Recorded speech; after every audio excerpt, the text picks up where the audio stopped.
Hi, I'm Andy, and this is my lesson on division in Java. In this lesson, I'll show you how to divide integers, doubles, and a mixture of the two.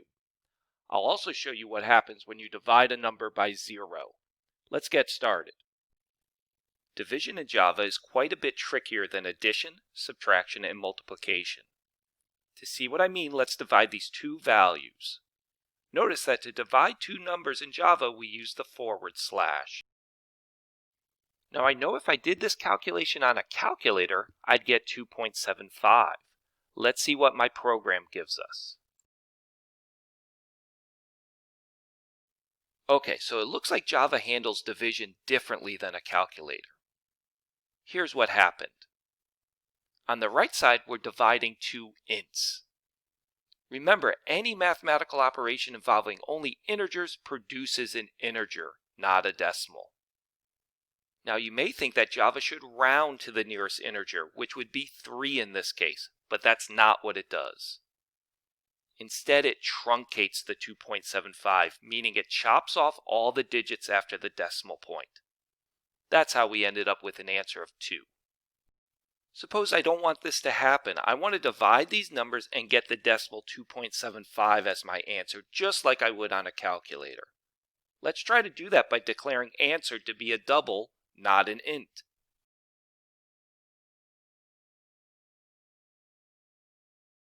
Good try, but that didn't work either. That's because on the right side, we're still dividing two integers, and whenever two integers are divided in Java, you get an integer, in this case 2. Then, in order to store this 2 in a double variable, Java simply converted it to 2.0. Remember, to get a double as the result of a mathematical operation, we need at least one of our operands to be a double. So one way to fix our problem is to declare one of these variables to be a double. Let's see if that works.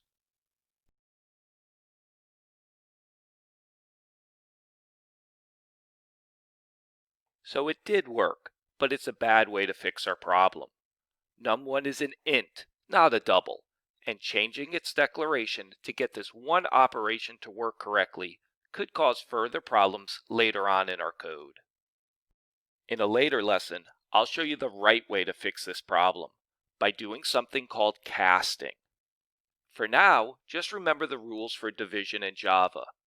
An integer divided by an integer gives you a truncated integer, while anything involving a double gives you a double.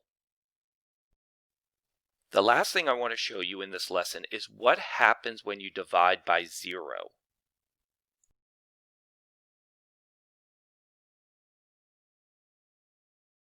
Instead of clicking run, I want to compile and execute my program in two separate steps.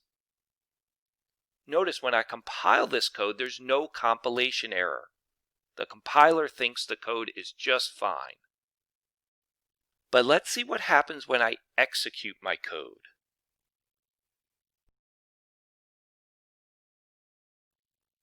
Looks like when we executed our code, we got a runtime error, what Java calls an exception. Notice this output called a thread dump tells us 3 pieces of information to help us troubleshoot our error. What type of exception it was, an error message explaining the problem, and the line of code that it occurred on. As you write more and more Java programs, you'll get really good at troubleshooting your code whenever it crashes like this by looking carefully at the thread dump. And that wraps up this lesson on dividing numbers in Java. I'm Andy. Thanks for watching and coding along with me.